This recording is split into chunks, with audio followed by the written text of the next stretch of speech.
Now, many of you probably haven't even heard of this story. And those of you that have probably saw it on Netflix. Before we air the interview of White Boy Rick's father's friend, I want to explain the background of the story so you guys are familiar. This is arguably one of the most twisted tales from the underbelly of American crime, a story that's equally parts of tragedy, hustle, and Hollywood drama. I'm talking about White Boy Rick, the kid who went from playing with G.I. Joes to sling kilos, all before he could legally even buy a beer. And yes, that's correct, Rick Worst Jr. is the original white boy in a black man's game. The teenage kingpin of Detroit's crack wars who got swallowed whole by the FBI and spat out as a lifelong prisoner. So picture this, it's the gritty streets of the 1980s in Detroit where the Motor City is choking on deindustrialization, poverty, and the exploding crack epidemic. Motown's faded glory has given way to turf wars between rival gangs like the Curry Boys and the Young Boys Inc., turning neighborhoods into battlegrounds. And as you guys know today, Detroit is not much better than what it was in the 1980s. It's arguably worse. So then you have Rick Worst Sr., the father of White Boy Rick, a scrappy hustler and gun dealer raising his son, Little Ricky, later dubbed White Boy Rick. Now, his dad's no saint. He's fencing stolen firearms and rubbing shoulders with the underworld, but he's got dreams of going legit with a junkyard business. Little Ricky, he seems to be a sharp kid, white as Wonder Bread in a sea of black and Latino players, but he's got the street smarts that make him a natural.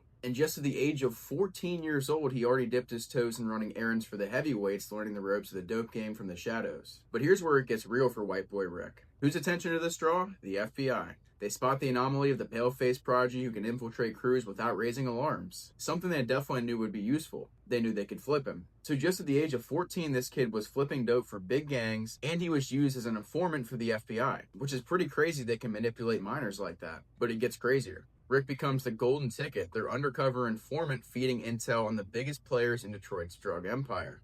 He's wired up, risking his neck to bust kingpins, all while the feds promise protecting a clean slate. Rick delivers big time. He helps take down the Curry organization, one of the city's most notorious crews, leading to hundreds of arrests and millions of seized cocaine. For a hot minute, he's living the dream as a young kid. Flashy cars, gold chains, and a rep as the white boy who doesn't snitch. Except he kinda did, but only for the man. Fast forward to 1987, Rick's now 17, he's gone full rogue, armed with the inside knowledge from his Fed days. He starts his own empire moving massive weight. We're talking hundreds of keys of cocaine through connections in Miami and Bahamas. He's untouchable, or at least he thinks he is. The money's rolling in, the power's intoxicating, but the walls quickly close in. A rival snitch outs him, and boom, Rick's arrested in a raid with enough coke to supply a small army.